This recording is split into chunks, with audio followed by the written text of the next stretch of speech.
Sarah LaCallie again. This is it. Whatever. So, yeah, when I found out I was Sarah LaCallie, I looked at the screenshot every day on my phone of my middle name Kathleen being the Hebrew slash French version, or Callie being the Hebrew slash French version of Kathleen. I was like, no way, that's a huge coincidence. So I looked at the screenshot every day to make sure that I was seeing it right, because I couldn't trust what I was seeing or hearing. And I was. And then I got into fentanyl, and I ended up overdosing. And I had to go to rehab. So I went to this rehab called CRC in Fort Pierce. And it was on Orange Avenue. Every time, it was a great rehab, but every time we drove down Orange Avenue, there was this big building, and it had this really eerie looking kids playground, very old in the back. So I was like, what is that? This seems relevant. Well, we'll find out later. But I got out of rehab, I was doing good, and I finally got my phone back, and I looked in it for the screenshot, and it wasn't there. I'm like, what the fuck? So I went on Wikipedia. I'm like, I'll just look for it again, take another screenshot. I went on Wikipedia and looked up the all the versions of Kathleen around the world. I looked through the list, and all the other ones seemed to be there, but Callie wasn't there. So I was like, fuck, people change Wikipedia all the time. I'll just change it back. Or no, I looked in, I was like, people change Wikipedia all the time. There has to be an update history. So I looked in the update history and literally scoured through it. And like, if you make an update on Wikipedia, you have to, it has to be in the update history. Like the name of the person, the, what they changed, but there's one exception. It won't be in the update history if the government doesn't want it to be. So I couldn't find it. So obviously the government didn't want it to be in the update history. So I was like, fuck that. I'll just make an account and change it back. I'm going to update back. And I tried to make an account on Wikipedia, and I put in my user, or I put in my Gmail or whatever, and it said blocked. It said I wasn't allowed to make an account due to my region. What? Palm City, Florida? Due to my region? The fuck? So, yeah, my name literally means God's pure princess.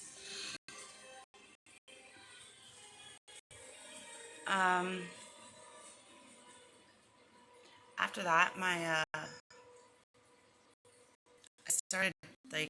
things started getting crazy, and I was like, literally pushed out of my family by James. Like, my family's fucking annoying. They're annoying. They want favor after favor after favor after favor. And James, literally, without a defiant word, the whole time, just calculating steps. I didn't know this at the time, but, I was starting to realize, I'm like, something's not right with him. Something's just not fucking right.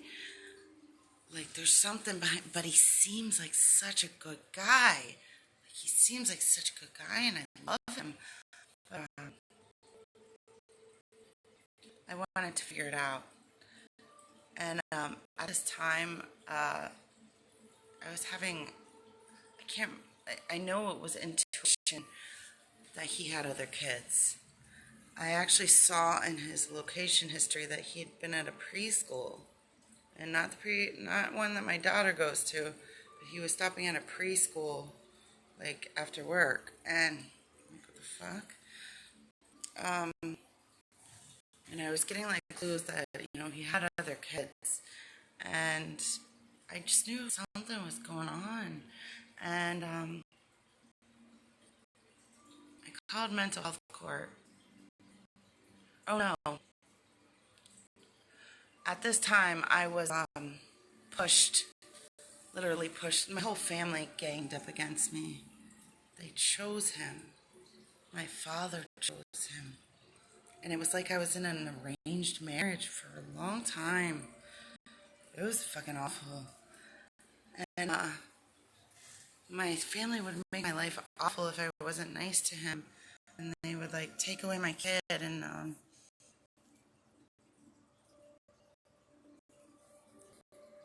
at this point, James recommended a financial advisor for my dad.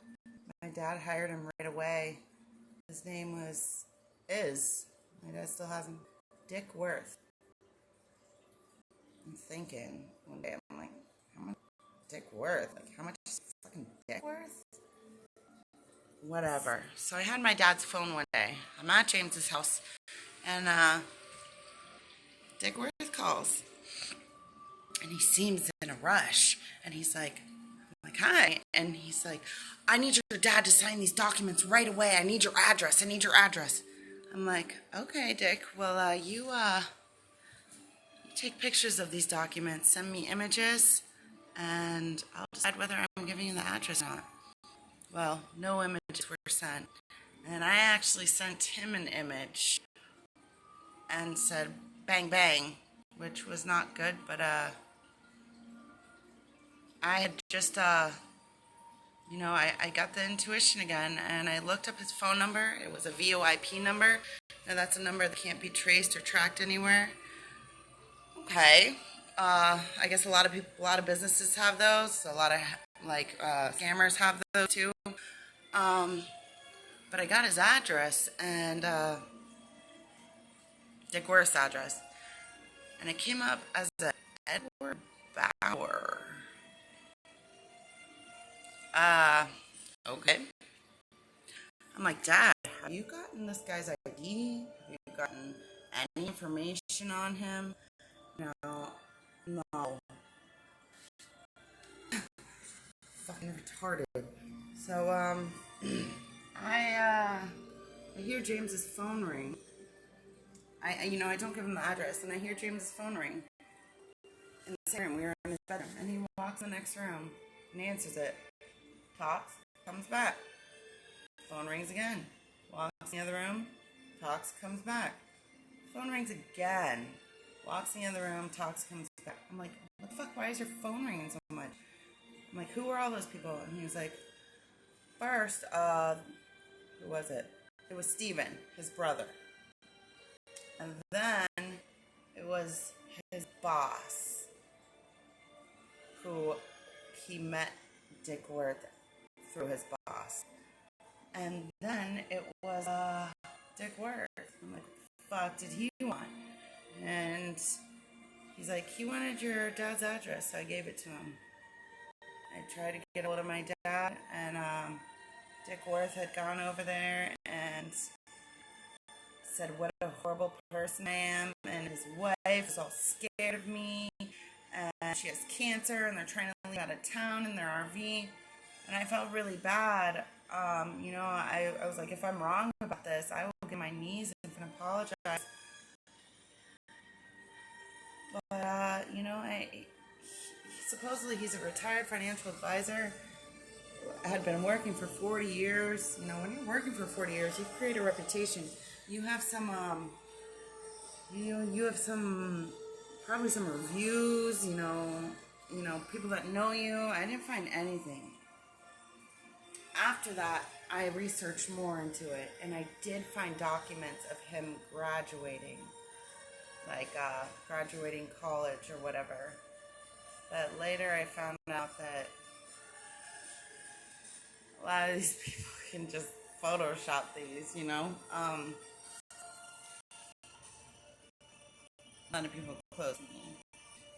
So my family was pretty mad, and they were pushing me out, and like my family's always been a fighting family, just fighting constantly growing up, just fighting, and I was always the black sheep, and they always ganged up on me. But at this point, James had them like triangulating so fucking bad, like each and every one of them was telling me to kill myself, like every single day, like at least they said, please fucking kill yourself. Like I heard it like 6 times a day. And after a while, when you're growing up and you hear that shit, hey, you should have never been born, you're the spawn of the devil, like just the nastiest things, just nasty. You know, I'm a strong person, and when I was younger, for like 15 years, I never fought back. I was just silent. And then I started to die inside, and I had to start fighting back, so I became a bitch, and I had to defend myself. But at this point, it was so fucking bad that I remember one day I was like, every time they said something mean, like I would wait till the punchline, like you're so fucking disgusting, like during disgusting, like a shock would go up my fucking spine, and my legs would claps underneath of me, and that stopped for a little bit. But one day they were all telling me to kill myself, and I just started, my knees started bending, and I went down to the floor like this, just crying my fucking eyes out. And I'm like, Sarah, maybe you should kill yourself. And I made that choice. I was considering it seriously. Shit was bad, and I made a choice right there and then that I didn't really believe it at the time, but I made a choice right then and there. No, don't kill yourself, Sarah. You're Sarah LaCali. It can't end like that. And then I said out loud, I love you, Sarah. I love you. And it's really fucking hard to do. But then I started to grow. I started to get stronger, but very, very slowly. But at that time, before I was strong,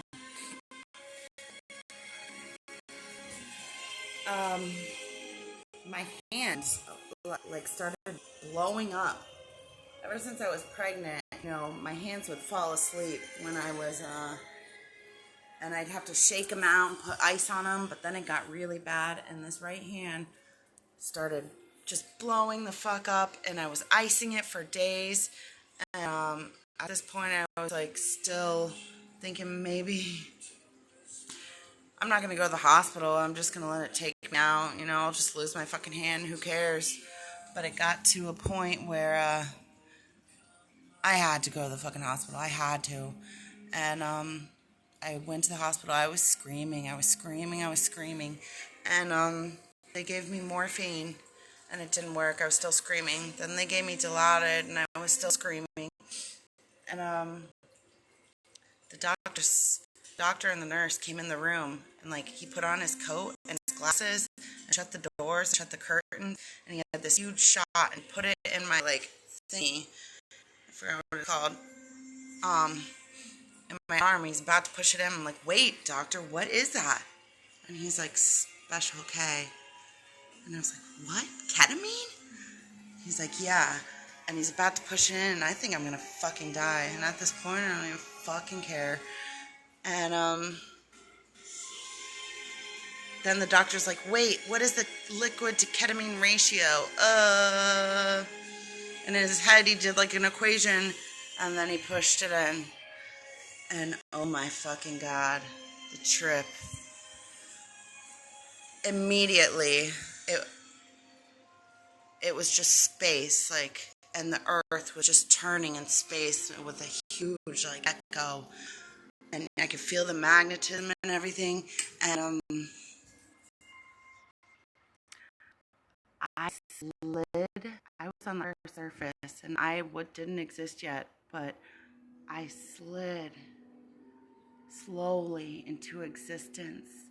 And I was the first bacteria ever to exist on this planet in my trip. And I was like, oh my God, I'm alive. This is life. This is what it is. And I was like, this is fucking cool. But wait, isn't there anything more? And then I see other bacteria. I'm like, oh my God, I'm not the only one. I'm like, there's more life. And then I'm like, wait, isn't there anything else? And then in front of me, there were two other bacterias, and they like nuzzled up against each other, and like all these sparks and fireworks flew, and like hearts, and it was, I'm like, love. Of course, the first love. That's what life's all about. Like, that's the secret. It's love. And I was like, I want that. And then I tried to nuzzle up next to the bacteria next to me to get like love. And it was just hard, cold, death. And then all of a sudden, like, I was like, oh, everything just dropped in my stomach. I'm like, I don't get it. And then the earth was still spinning, and I'm spinning slowly on the crust of the earth, and then the earth just turns into a huge DJ record, and just stops like a DJ scratching, and just echoed in space, you know. And then it was silent. And then all of a sudden, the earth / DJ record turntable started spinning backwards the other way.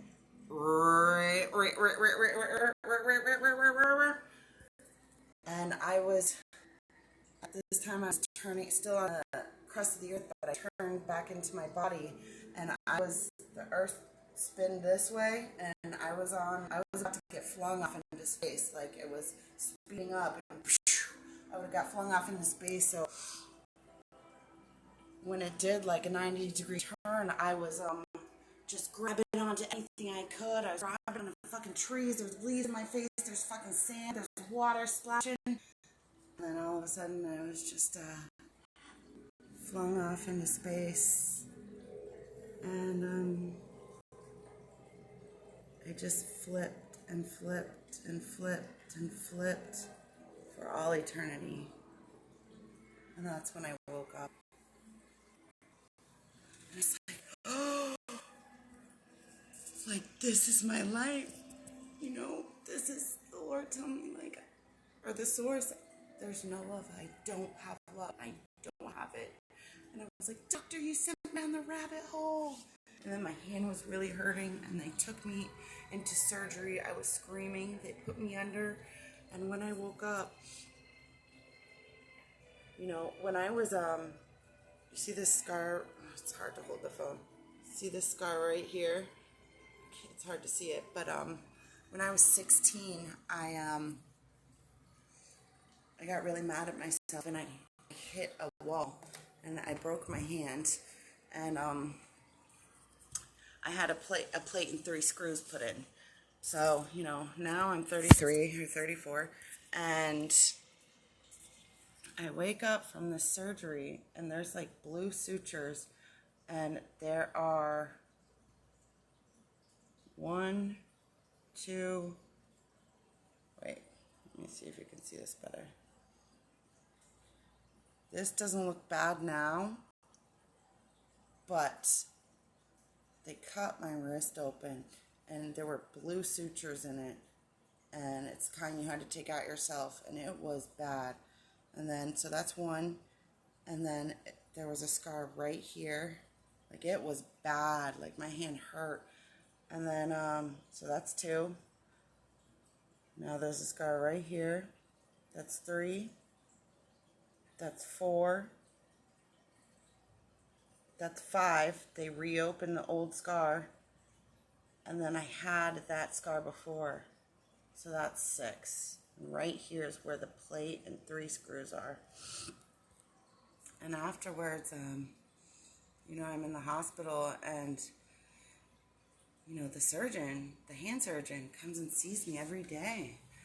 And he just seems so like, oh my God, like, are you okay? Are you okay? Like, so concerned. Sometimes doctors get, a hard shell because they see a lot of shit. Well, not him. He just seems so concerned. And then I left the hospital probably like a couple days too early, and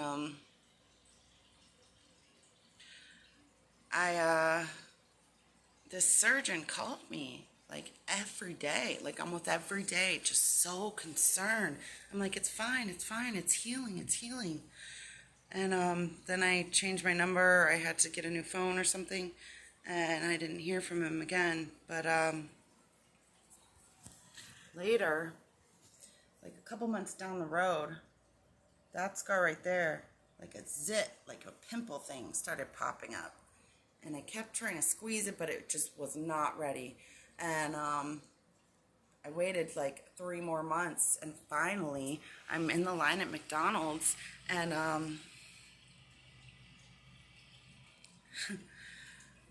well, actually, the day before this, I was talking about, I read in the Bible that if you have 6 marks on your right hand or 1 on your forehead, you have a mark of the beast, and everyone's gonna fuck with you your whole life. But if you remain true, you will end up prevailing in the end.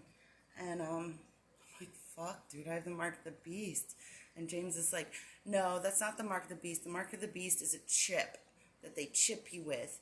It's Thunder of Justice. He read some book, Thunder of Justice or something. It's like, it's a chip, okay? Okay, so they can track your location or whatever. So the next day, I'm, James pulled out all the sutures. He did a really good job, and thought we got them all out. But this zit seemed ready, and I was in line at McDonald's, and I started popping it, and a little pus came out and made me excited. But then something weird happened.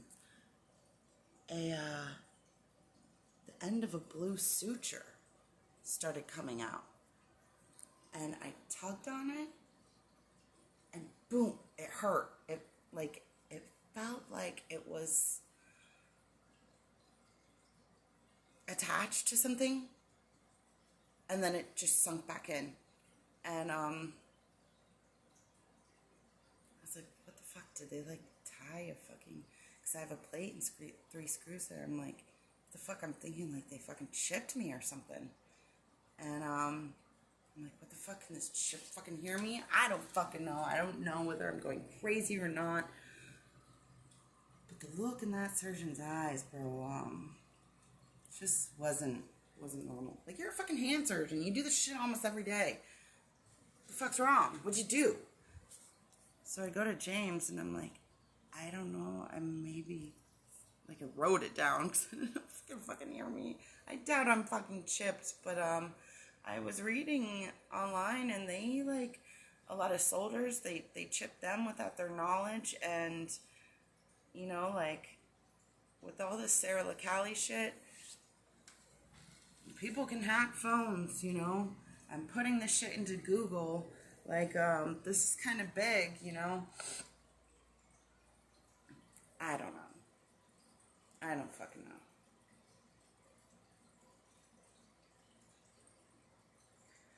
But, yeah. Then my family just pushed me out completely, and I had to leave home, and I'll get back to you.